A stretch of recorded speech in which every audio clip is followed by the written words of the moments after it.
আমি ধন্যবাদ জানাবো হরগোবিন্দ দাস চন্দন দাসের পরিবারকে। তারা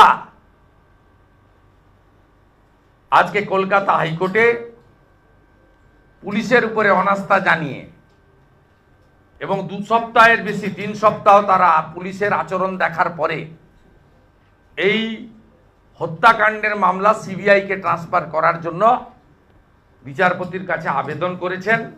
তাদের লয়ারের মাধ্যমে বিচারপতি মহোদয় লিভ গ্র্যান্ট করেছেন। আগামীকাল সম্ভবত শুনানি হবে এবং সাথে সাথে তারা একটি গেস্ট হাউসে ছিলেন। সেখানে যে কায়দায় পুলিশের অত্যাচার গতকাল হয়েছে এবং যে কায়দায় পুলিশ কাল প্রতিরোধ এবং প্রতিবোধের সামনে প্রথমবার পড়েছে সেটা আপনি দেখেছেন। আবার নাটক করেছেন হরগোবিন্দ দাসের ছোট ছেলেকে তুলে নিয়ে গিয়ে সকালবেলা স্টেটমেন্ট করিয়ে এফআইআর করেছেন।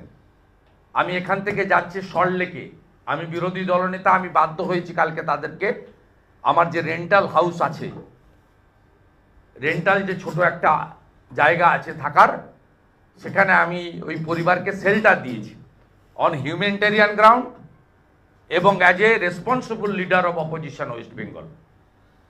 আমার এটা দায়িত্বের মধ্যে পড়ে, আমার অ্যাকাউন্টেবিলিটি আছে, সেজন্য আমি তাদেরকে সেখানে শেল্টার দিয়েছি।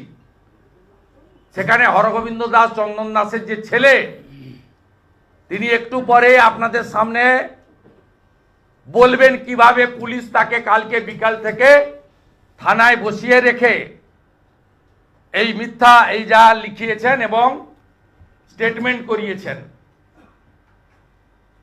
একটু পরেই বলবে, ওটা আমি উপস্থিত থাকবো, উনি বলবেন, যা খুশি আপনারা প্রশ্ন করবেন ওনাকে। উনিও মমতা পুলিশের এগেনস্টে মেলে এফআইআর করছেন এবং আমি ওনাকে পরামর্শ দেব উনিও ওনার মা এবং বৌদির মতো কলকাতা হাইকোর্টের পুলিশের ওভার অ্যাকশনের বিরুদ্ধে মামলা করুন।